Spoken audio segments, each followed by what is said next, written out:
Done. ಈಗ ಹೊರಗಡೆ ಒಂದಿಷ್ಟು ಕಟೌಟ್ಸಲ್ಲಿ ತುಂಬ ವಿಶೇಷ ಅನಿಸಿದ್ದು ನಮಗೆ ಕಾವ್ಯ ಗಿಲ್ಲಿ ಅವ್ರ ಕಟೌಟಪ್ಪ. ಅಕ್ಕ-ಪಕ್ಕ ಸ್ಟ್ಯಾಂಡಿಗೆ ನಿಲ್ಲಿಸ್ಬಿಟ್ಟಿದ್ರು.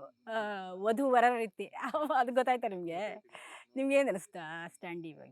ಅದೇ ಮೇಡಮ್. ಅಷ್ಟು ಪ್ರೀತಿ ಕೊಟ್ಟವ್ರೆ, ಅಷ್ಟು ಇದು ಈ ಸಿನಿಮಾದಲ್ಲಿ ಇದೆಲ್ಲ ನೋಡಿದೀವಿ ನಾವು. ನಾವೆಲ್ಲ ಅದೇ ಇದ್ರಲ್ಲಿ ನಾವು ಒಂದು ಸಿನಿಮಾ ರಿಲೀಸ್ ಆದಾಗ ಒಬ್ರು ಕಟ್ಔಟ್ ನೋಡಿ ಅದಕ್ಕೆ ಹಾರ ಹಾಕಿ ಅಭಿಷೇಕ ಮಾಡಿ ಈ ತರ ನೋಡಿರೋರು, ಅದು ನಮ್ಗೆ ಒಂದ್ಸಲ ಬರುತ್ತೆ ಆ ಟೈಮ್ ಅಂದಾಗ ಅದ್ ಹೆಂಗೆ ಸಾಧ್ಯ, ಹೆಂಗಿದು ಅನ್ಸುತ್ತೆ. ಇಲ್ಲ ಒಂದ್ ಕಡೆ ನೀವೇ ಟೈಟ್ಲ್ ಕೊಟ್ಬಿಟ್ಟಿದ್ದೀರಾ ನಿಮ್ಮ ಸಿನಿಮಾಕ್ಕೆ, ಪಳಾರ್ ಅಂತ. ಪಳಾರು, ಅದೇ ಮೇಡಮ್. ಅದು ರಜತಣ್ಣ ಇದ್ರಲ್ಲ, ಅವರು ಬಂದು ಪಳಾರು ಪಳಾರು ಅಂತ ಕರೆ ಸ್ಟಾರ್ಟ್ ಮಾಡಿದ್ದು. ಪಳಾರ್ ಅಂದ್ರೆ ಅದೇ ಕಿಲಾಡಿ ಆ ಥರ. ಅದು ನನಗೆ ಸಖತ್ ಇಷ್ಟ ಆಯ್ತು. ಆ ಸೌಂಡಿಂಗೇ ನನಗೆ ಸಖತ್ ಇಷ್ಟ ಆಯ್ತು, ಪಳಾರ್ ಅಂತ.